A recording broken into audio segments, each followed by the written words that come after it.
Good morning, students.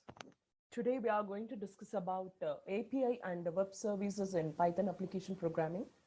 Actually, we are in the module 5. Manjunath sir discussed about socket programming, network programming, and how to connect the sockets using the Python code, URL library, how to parse URLs. All those things were discussed in the previous 2 sessions, isn't it? So for another 2-3 classes, we are going to discuss about application programming interfaces and web services in Python application programming.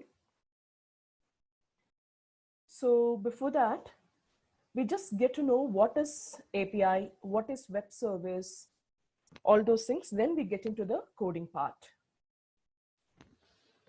I think now PPT is visible to you all. If so, please reply in the chat box.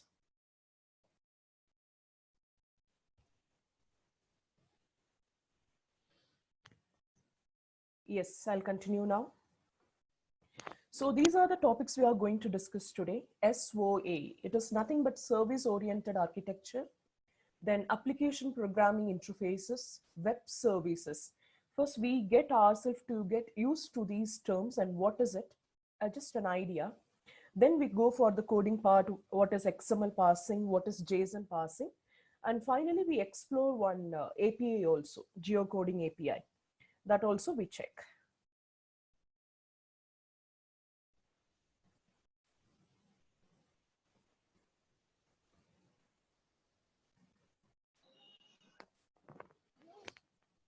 So now we are going to discuss about the term interface. So what is interface? When I'm availing the services, I need to communicate with the services, or sometimes the services among themselves also need to communicate with each other. So I need a common platform where all these applications and myself are able to communicate. That is nothing but interface, right? And service discoverability, it is nothing but when we are providing the services must be able to discoverable by the consumers. For example, I have kept a bin in my coffee shop, so the consumers or the customers who are visiting my coffee shop, they must be able to available where the bin is available. So I have to keep a placard or I have to tell where it is available. That is nothing but service discoverability. And the standardized service contract, as I said, when many applications are communicating in an environment, in an architecture, they have to come to a common agreement.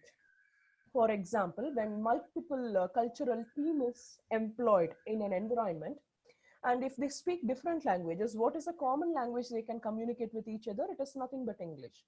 So it is known as a service agreement. What are the common set of rules and protocols they are agreed upon? Okay, now we learn what is loosely coupled subsystems. See, today I may opt for one interior decoration vendor.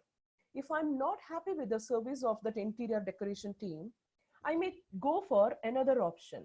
So these subsystems, these services are coupled and decoupled with my environment at any time. This is known as loosely coupled subsystems. And the last term, what I want to tell is reusability. This service-oriented architecture offers you the major benefit that is nothing but reusability. Already some services are built. Whenever we require those services, we are reusing it. I hope you have understood all these jargons. If so, please reply in the chat box. Otherwise, I will explain one more time.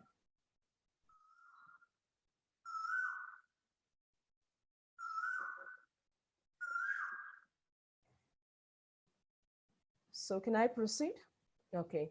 So now I hope you got roughly an idea what is service-oriented architecture, isn't it? Vimala ma'am, they are asking to explain once again.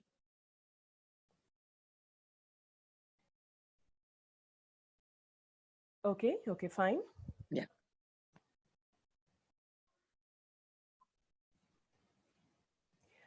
So I hope you got an idea what is service-oriented architecture. We are going to develop an application. While developing the application, we are not going to code completely for all the modules. only the major portions of the modules which we have to take under the control, that we are going to develop on our own, and the rest of the modules we are going to avail as a services from the other vendors. So when you are developing an application in such an environment, it is nothing but service oriented architecture. So in the such service oriented architecture, we have to get used to these jargons. That is why I have displayed this. Abstraction means when I'm availing the service, I'm not interested in knowing the logic of how the service is implemented. So when I'm the consumer of the service, I'm not interested in knowing the logic of the service, how it is getting implemented. As a consumer of the service, I'm abstracted from those information. That is nothing but abstraction through encapsulation. So what is service autonomy? Service provider also will not let you to know the logic of the thing, how it is getting implemented. That is service autonomy. What is interface? When I'm availing 2-3 services, obviously I have to communicate with those services, or sometimes the services are also in a position need to interact with each other. So they need a common agreement among themselves. So that is nothing but interface, where a set of protocols and rules are implemented. Okay. Service discoverability means services we have availed, but the consumers of that applications have to know that the services are available. So when you are developing an application by availing the services from the outside vendors, you have to announce the availability of the services to the consumers so that the consumers are able to discover where these services are available. See, please try to understand all these definitions with respect to the example, that coffee shop example. You don't need to think of any IT application right now. Okay. Then standardized service contract, as I said, a common agreed upon interface where all these services are interacting with each other. Loosely coupled subsystems is nothing but when we are availing the services, if you are not satisfied with any one of the particular service, you can decouple the service and you can avail the same service from some other vendor. That is nothing but loosely coupled subsystems. Reusability is a major benefit of the service oriented architecture, because already some systems are developed and just we are making use of those services whenever we require. That is the advantage of reusability. Okay, now I'll come to a practical example. I think most of you have the experience of booking the tickets online, isn't it? You would have, for example, you take Redbus, right? So in the Redbus, you are able to book the tickets and you are able to view the bus infrastructure. You are able to see the seats, whichever the seats are available. Based on that, you are able to book the tickets. This is one module what the application offers you. What is another module? You are able to pay the amount online, right? So through many ways, they are availing you the service through Paytm, or they are availing you the net banking, credit card services. Do you think that those who have developed the Redbus application have developed for all these things, net banking, credit card and all? No, they have just availed those services and they have offered you the services, right? This is one best example. So already services are available that is being reused while developing this application, right? I hope you have got an idea what is service oriented architecture. Now let us move on to what is application programming interface. You know what is application? Application programming is nothing but developing that application. What is application programming interface? When you are making use of that application to your own application, right?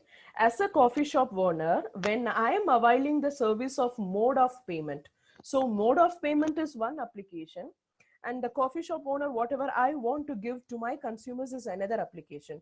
So when this application is making use of another application, when I'm making these two applications to interact with each other, I should have some common set of protocols and agreement and common set of understandings. That is nothing but API. So it is a set of routines, data structures, protocols, in order to support the building of application. Interface, API is nothing but an interface which is between the applications to communicate with each other. It is facilitating the applications to interact with each other. R, you simply remember this line.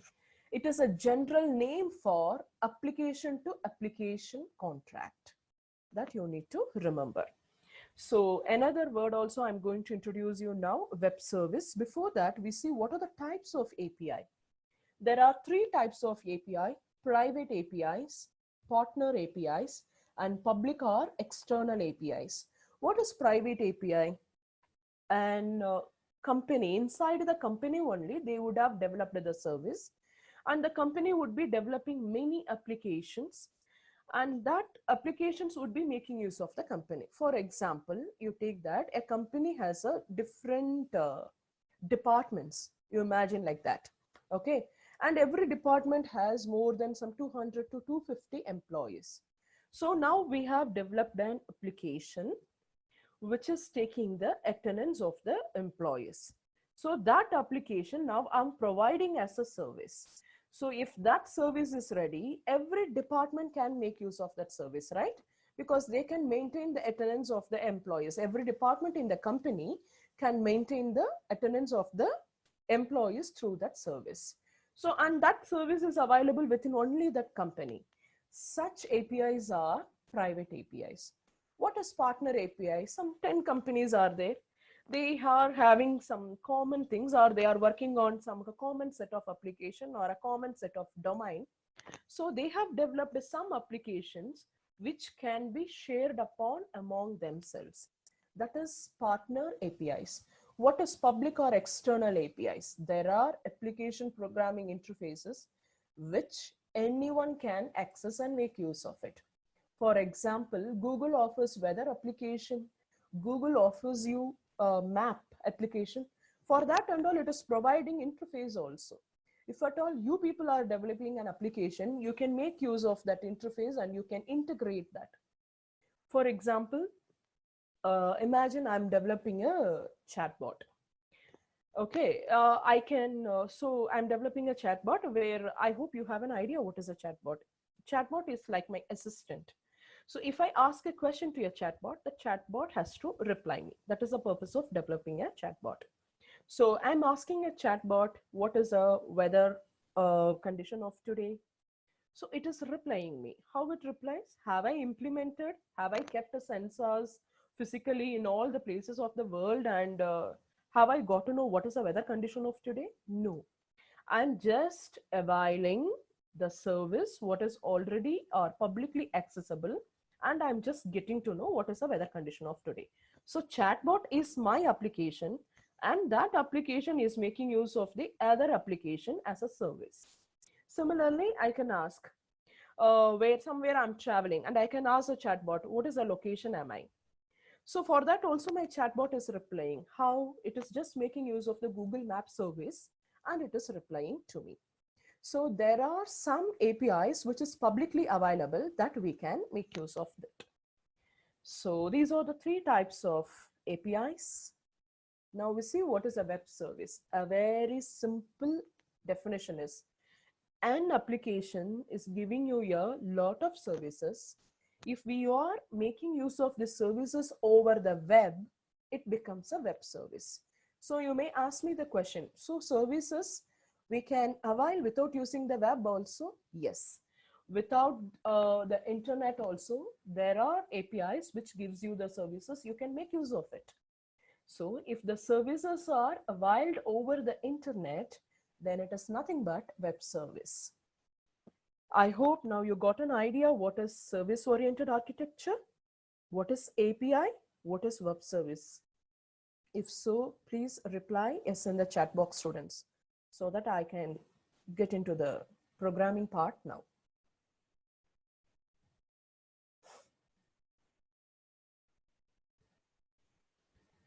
Okay, so few students are replying. It is theory part. I think only few are listening. But if you listen only, you are able to understand the coding also. Okay. So if the API application, if the service, if they are making available for another service, if an application is made available for another application, obviously we need an interface where these two applications can be interacted. That is known as application programming interface. If the same application programming interface is wrapped in HTTP, it means what? I'm making that service available over the internet. It becomes a web service. So web services can be communicated using three styles of communication: SOAP, REST, and XML RPC. XML RPC is not much in use, but in recent days they are using the REST protocol. But if you know these names is enough. Actually, these things are not there in the textbook. But without this, I cannot explain you what is web service. That is why I have included all those things. Okay, now we have spoken about till now what is SOA, what is API, and what is web service. Now we are going to talk about two important data formats. One is XML and another one is JSON. Why we are going to talk about these two important data formats? Because I said applications are interacting with each other, right? Applications have to communicate. Then only they are able to establish the proper services, and we are also able to get the desired output. So how these applications are interacting with each other? In WWW, World Wide Consortium, says that all the applications can interact with each other by using two standard data exchange formats. One is through XML, another one is through JSON, right? So that is why we are going to know about XML and JSON now. And when they are exchanging the data in these formats, how to retrieve the data, how to parse the data, that only we are going to learn in the Python programming now. This is very important, students. If you are thorough with this, you can think of a project in your final year also using these concepts. Okay. So what is XML? First, we know what is XML. It is extensible markup language. Actually, HTML, XML are the children of SGML, standard generalized markup language. HTML is used for design purpose. You are getting a beautiful websites, right? So the designing can be achieved by HTML. But among the web pages, the data can be shared through XML. So primary purpose of XML is to help information systems to share structured data. In data itself, there are two types: structured and unstructured data. Structured data means a format will be available. A table format you can take, because till now the structured data, whatever you know, is databases, right? So XML also offers you the structured data. Okay, now we see what are the basic elements in XML, how XML file looks. Look into the slide. There is a start tag and end tag, and there is a text content. There are attributes, and there are self-closing tags also. These are the basic elements of XML. Just move on to the right hand side and see the example. This person is a tag. Look into the last, slash person is nothing but the closing tag, or the end tag also you can say, right? Name is another tag. This name tag is present inside the person tag. And the text of this tag is Chuck. That is a name given, right? And the phone is a tag. This phone tag has the attribute type, and the value of the type is given as international. Actually, the tag phone has the text content that is nothing but this number. Again, email is a tag. It is in fact a self-closing tag. Automatically it is closed. See, person is a start tag and this is the end tag. You can define the tags in two ways. Either you can have like this, one start tag and one tag, or you can define a self-closing tags also. In the sense, I want to say, you don't need to mention the text for this. Instead of defining a end tag for email like this, You can have a self-closing tag also. This is what I meant. So these are the basic XML elements. Even if you do not know XML also, just try to know whatever is given in this slide. Okay. Whatever is defined inside the angle brackets or the tags, name is a tag. This is a start tag and this is the end tag. Between the start and end tag, whatever is given is the text content. And for a tag, we can have the attributes. That attributes can take values also. That also you can understand from this. Phone is a name of the tag. Type is the attribute of that tag. So what is the text of the phone tag? That is nothing but the number. Have you understood the basic elements of XML from this example? Please reply, students. If yes, I'll continue with the next slide. Okay. Now let us move on to the next slide. This you have to know, XML tree. Why we have to know XML tree? See, the data exchange between the applications looks like this. When I want to retrieve some data from this XML elements, I can write a code using Python. But how Python is interpreting and how Python is retrieving the data, that is what we are going to learn now. All right. So when XML of this format, looking to the left-hand side, some A, B, C and all is given, no? When XML document looks like this, Python, when you are using the Python code to retrieve the information from the XML, first it will be converting the XML into tree of this structure. So first looking to the XML, there is a tag A. Inside the tag A, there are two tags B and C. Inside the tag C, again there are two tags D and E. Then C is closed, B is already closed there, then finally A is also closed. I hope you have understood this. Now just check into the equivalent tree structure. When an XML file is being given to the Python compiler, the Python will interpret like this. A is at the root. B and C are the child nodes. B has the text content X. X is the text content of the B tag. Then C further has the two child tags, which is D and E. Y and Z are nothing but the text content of the tags D and E. This is how Python interprets. Okay. Now you will be getting a question in fifth module, especially in this module, how to parse an XML file using Python. That is the question. Please take down the question. How to parse an XML file using Python. So for this question only, we are going to see the answer. You know what is SOA? There is a possibility you will be getting a theoretical question about SOA also. Explain the service-oriented architecture. So you have to explain with the examples.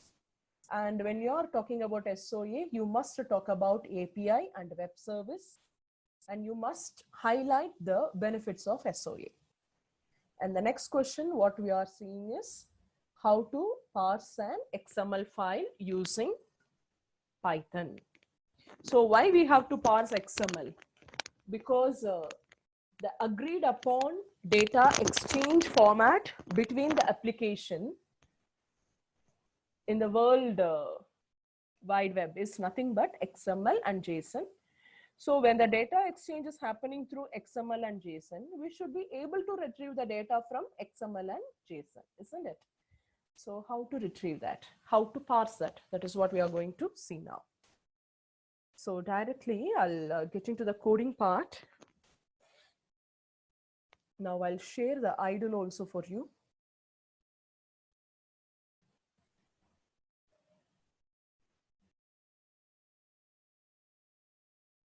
So how to parse the XML file? First, we have to import this module xml.e3.elementary, and we have to give the alias name to it. Then in the part of the program, we have given the XML document. For that XML document, we are building the tree. To build the tree, what is the name of the method? It is available in the module ET, and we are calling the method from string. So this method builds the XML tree. Then there are many ways of accessing those tags. This is one way. One way is we are printing the tree.tag. If you print the tree.tag, it will give you the root tag, and you can access the other child nodes with the indices like 0, 1, 2, 3, etc. And if you want to access the attribute of that particular tag, then you have to call the value attribute, the property attribute. So this is one way of getting to know the tags of the XML document. And if you have to access the text of the tags, then you have to call the method find. So on the built tree, you have to call the method find, and you have to pass the argument, the tag name. Then you can access the text also. But if you are interested in the attribute value of the tag, then you have to invoke the other method get, and you have to pass the attribute value. So this is the way you have to parse the XML file.